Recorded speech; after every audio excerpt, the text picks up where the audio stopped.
The Chinese Cultural Elite Art School was specifically to express certain traditional Chinese values by and for a group of bureaucrat artists throughout several hundred years in the Chinese history.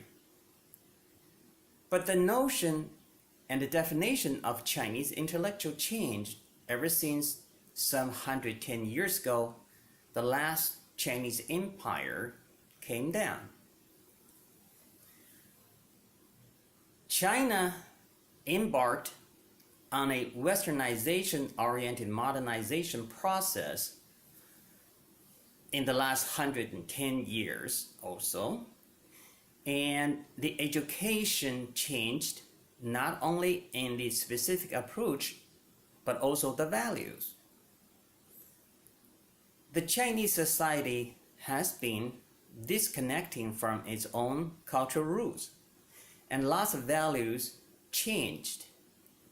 Specifically from my own family history, we could take a look and see how it changed. On my father's side, my great-grandfather was chief of staff of a very powerful state governor in the southwestern province of China. Being the chief of staff of a governor back then in the Manchurian Empire, it meant almost every administrative decision for the government's office, as well as the political strategies to recommend for the governor himself. That was a salaried position directly with the loyalty and paid for by the governor himself, because back then the Manchurian court did not recognize any of such private staff as government officers. They were not on the payrolls, but they played a very significant role in the daily politics. It did not require the similar credentials as required for the court nominated and assigned positions. This was a private contract between the governors and their private staff. When it came to the times of my grandfather, he did receive the traditional education, but then the times had changed. China was beginning to blow into the direction of westernization-oriented modernization.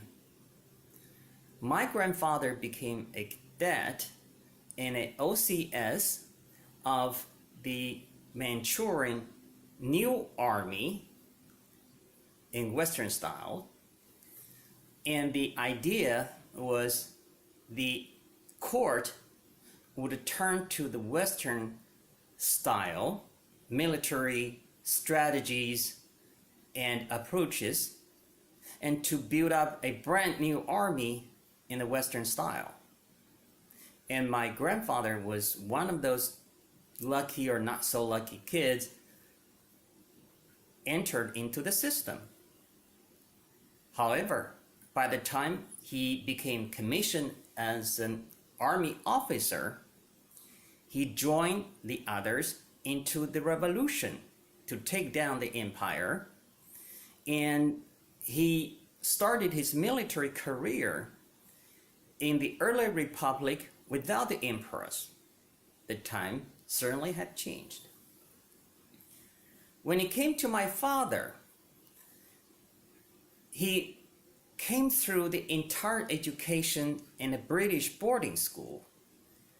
Back then, arguably, it was supposed to be one of the best private school of Western style in China.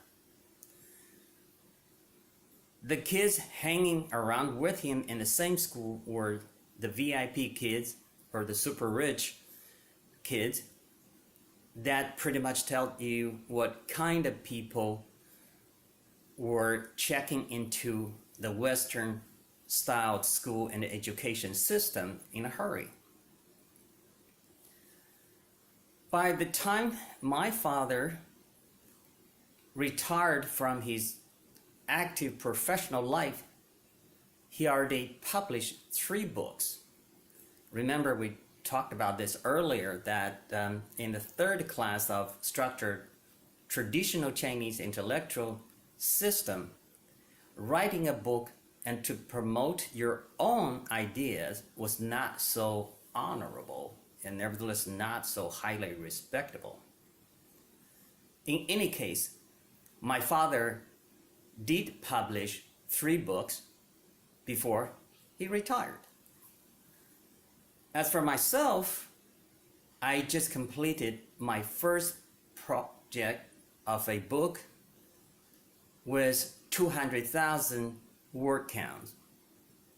I'm not specifically ashamed of myself for writing this book, but certainly I know that for a fact that I do not qualify as a traditional Chinese intellectual in that sense, because I could not contribute anything to form or change the way the Chinese cultures are, including all the subcultures of different regions.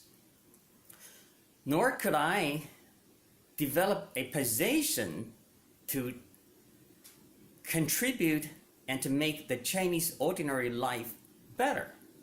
In fact, I packed up and left China altogether exactly 30 years ago. And there's a reason for it.